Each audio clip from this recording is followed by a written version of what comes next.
सूरज धीरे धीरे खेतों के ऊपर उग रहा था। कुएं से पानी खींचने की आवाजें आ रही थी। चुर चुर। नानी आंगन में तुलसी को पानी दे रही थी। बंटी अभी अभी उठा था। आंखें मलते हुए बोला, बंटी, नानी, मुझे लगता है यहां के पक्षी भी मुस्कुराते हैं। नानी हंसकर, क्योंकि यहां सब कुछ अपना लगता है बेटा। नानी ने नाश्ता तैयार किया। गर्मा गर्म पराठे और आम का अचार।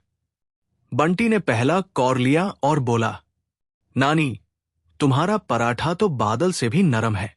नानी ने हंसते हुए उसके सिर पर हाथ फेरा। तू भी तो मेरे बादल जैसा हल्का फुल्का है। नानी ने कहा, आज मेरे साथ बाजार चलो। बंटी बोला, हाँ नानी, पहले मैं अपनी कैप पहन लूं। घर से बाहर निकलते ही कुछ बच्चे फुटबॉल खेल रहे थे।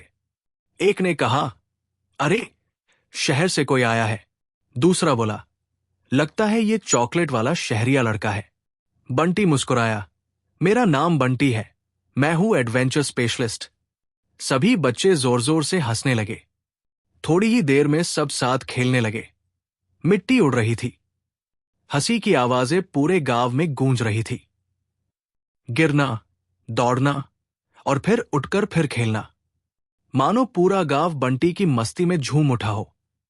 एक लड़के ने कहा, चलो हम तुम्हें एक राज वाली जगह दिखाते हैं। बंटी, राज? वाह, फिर तो मेरा एडवेंचर टाइम शुरू। बच्चे बंटी को एक बहुत पुराने बरगद के पेड़ के पास ले गए। उस पेड़ पर एक लकड़ी का डिब्बा लटक रहा था, जिस पर लिखा था, नानी का राज। बंटी, अरे, ये तो मेरी नानी का नाम है। एक बच्चा बोला, हमने कभी ये डिब्बा नहीं खोला। नानी कहती है, इसके अंदर जादू है। बंटी की आंखों में जिज्ञासा चमक उठी। उसने धीरे से डिब्बा खोला।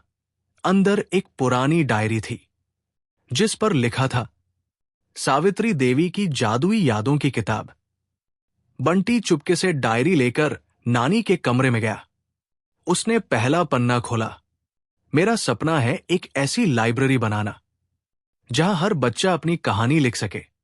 बंटी ने आगे पढ़ा। डायरी में बहुत सी पुरानी तस्वीरें चिपकी थी।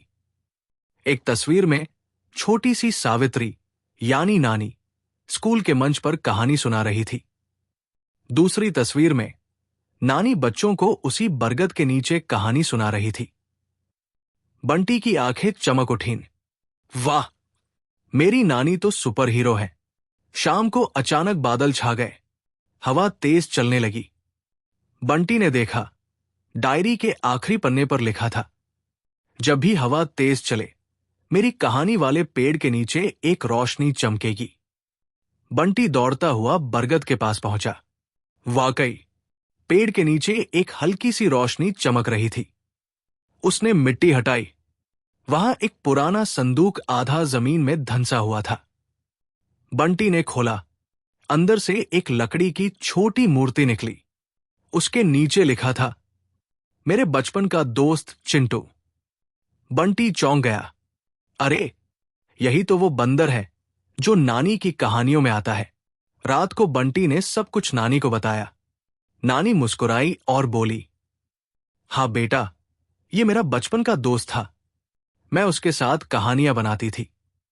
जब वो चला गया, मैंने उसकी याद में ये खिलौना छिपा दिया। बंटी बोला, नानी, मैं आपका सपना पूरा करूंगा। आपकी वो लाइब्रेरी मैं बनाऊंगा। नानी की आंखों में नमी आ गई।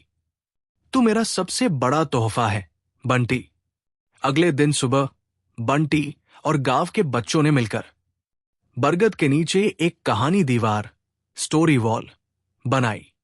हर बच्चे ने अपनी छोटी छोटी कहानियां उस पर लिखी। मैं बड़ा होकर क्या बनूंगा? मैंने अपनी नानी से क्या सीखा? बंटी ने लिखा, कहानियां केवल सुनाई नहीं जाती, जी भी जाती है। कैमरा धीरे धीरे दूर जाता है। नानी और बंटी बरगद के नीचे बैठे हैं। पास में डायरी, लकड़ी का बंदर और बच्चों की हंसी की गूंज।